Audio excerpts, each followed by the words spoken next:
안녕하세요. 책 읽어주는 이한이 할아버지입니다. 오늘도 박영란님께서 글을 쓰시고 김천정님 외에 몇 분께서 그림을 그리신 맛있는 지구촌 옛날 이야기 한 편을 읽어드리겠습니다.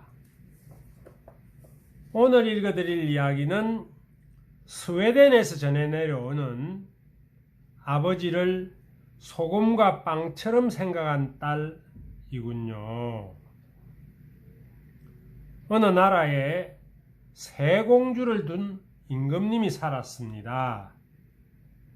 임금님은 세 공주 가운데 막내 공주를 가장 예뻐했습니다. 그래서 첫째와 둘째 공주는 아버지의 마음을 빼앗으려고 늘 꿍꿍이를 짰습니다.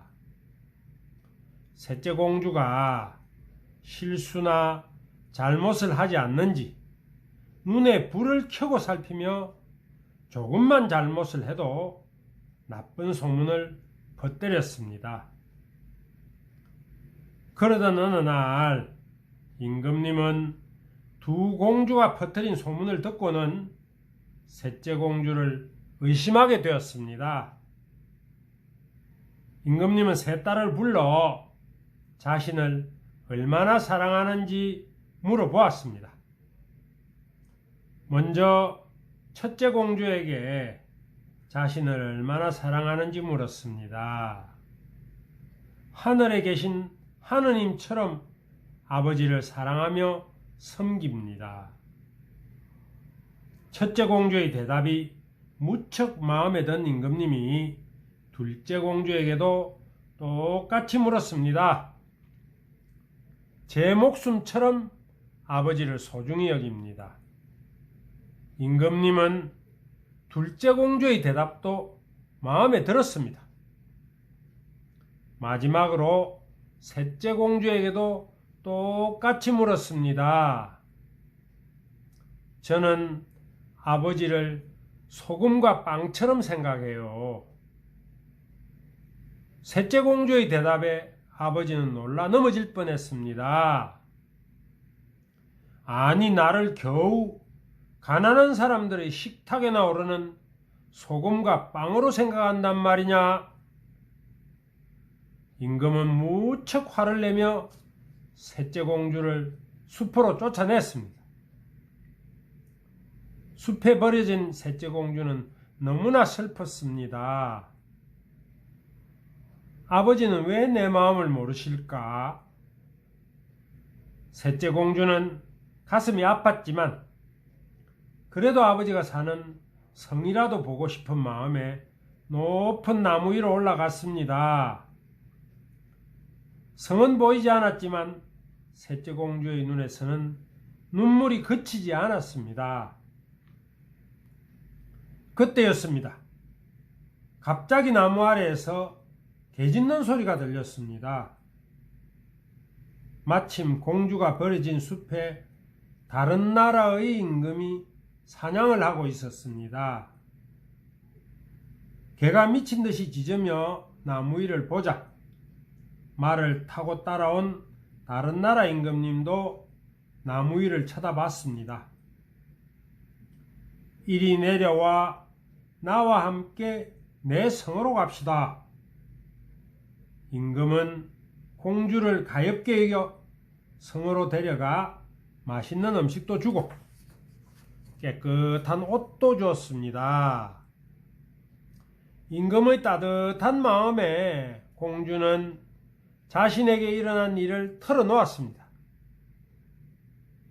임금은 공주가 얼굴뿐만 아니라 마음씨도 무척 예쁘다고 생각하며 자신의 성에 머물라고 말했습니다.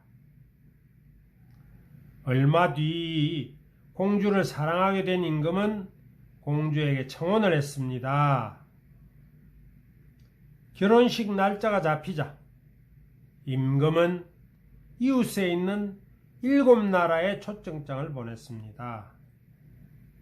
물론 셋째 공주의 아버지와 두 언니에게도 초대장이 갔지요. 마침내 결혼식 날 아버지와 두 언니도 결혼식에 왔지만 셋째 공주를 알아보지는 못했습니다.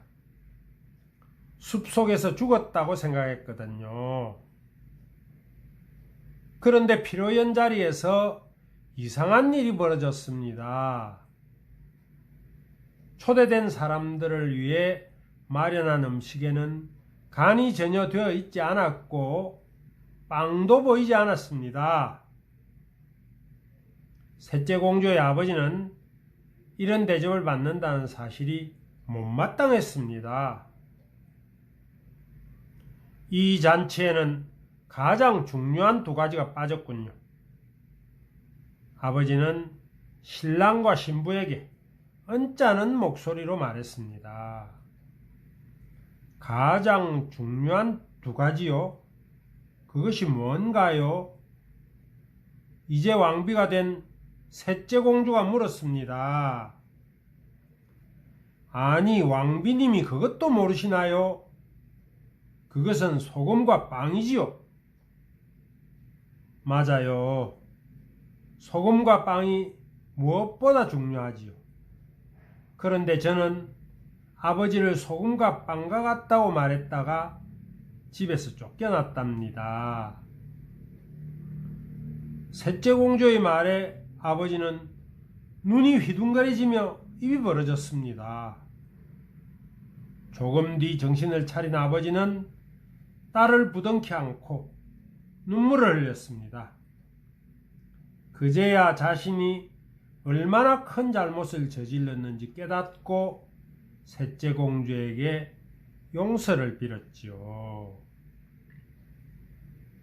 우물이 마르면 그제야 물의 중요함을 안다.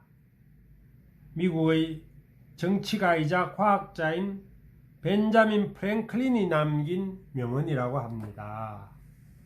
우리는 일상생활을 하면서 흔히 우리 곁에 풍부하게 있는 것이 소중함을 모르지만 막상 그것이 귀해지면 그것의 가치를 그때야 비로소 깨닫게 되곤 한답니다. 오늘도 할아버지의 이야기를 들어주셔서 고맙습니다.